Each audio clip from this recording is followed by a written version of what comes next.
Prosegue senza intoppi la marcia verso il titolo dell'Unipomezia. Al comunale arriva una strea decisa a dare del filo da torcere ai locali, che però esprimono la miglior versione mettendo a referto un poker con 2 gol per tempo. I ragazzi di Casciotti prendono da subito il controllo del gioco affidandosi alla solita impostazione a 3 unita alla corsa sulle fasce. Dall'altra parte i ministeriali si arroccano davanti alla propria area cercando di non concedere spazi.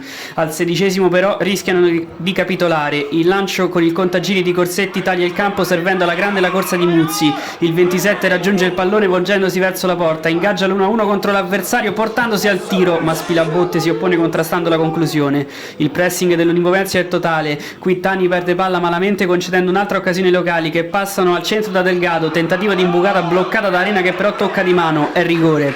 Sul dischetto va proprio il capitano che si prende il suo tempo, respiro, rincorsa a confondere il portiere e palla alla destra di uno Spilabotte totalmente spiazzato, vantaggio meritato per i padroni di casa, praticamente perfetti fin qui. Gli ospiti provano a reagire cambiando anche modulo, ma il risultato non cambia, anzi peggiora. 6 minuti più tardi i rossoblù battono un corner, troppo oltre il secondo palo, la palla viene rimessa verso l'aria. Il portiere smanaccia ma non basta e Dos Santos non rifiuta l'invito. Colpo di testa a 2 passi e 2-0 Unipomezia, gol importante per il numero 9 che si avvicina sempre di più ai 20 sigilli stagionali.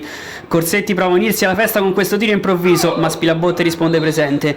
Nella ripresa viene riproposto lo stesso copione, specialmente nei primi istanti ancora Unipomezia a fare la gara. Uno splendido scambio a centrocampo porta Ippoliti verso l'area di rigore. Il 23 si affida a Corsetti. Il cross non è perfetto, così come non è perfetta la sponda del compagno. A essere perfetto è il gesto tecnico di Delgado che si esibisce in questa stupenda rovesciata che si insacca in corrispondenza del palo lontano. Una rete da stropicciarsi gli occhi per il capitano, protagonista assoluto del match.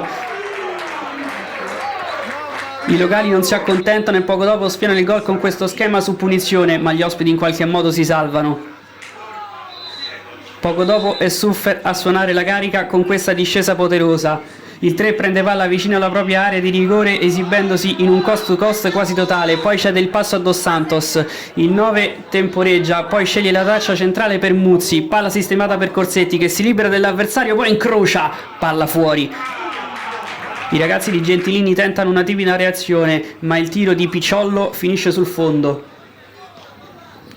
Seconda occasione in pochi minuti sugli sviluppi di calcio di punizione. Nasce una bagarre in area in cui i biancocelesti si ostacolano anche da soli, poi è Costantini a mettere d'accordo tutti cercando la porta dal limite. Borghi risponde presente respingendo la sfera.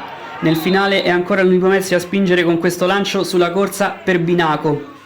Il 31, motore inesauribile, completa la sua grande partita mettendo a disposizione di Corsetti un pallone perfetto tra difesa e portiere. Il 20 apre il piatto e piazza il pallone all'angolino calando il poker.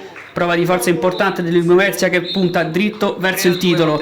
I punti di distanza alla Monte Spaccato a 6 giornate dalla fine sono 7.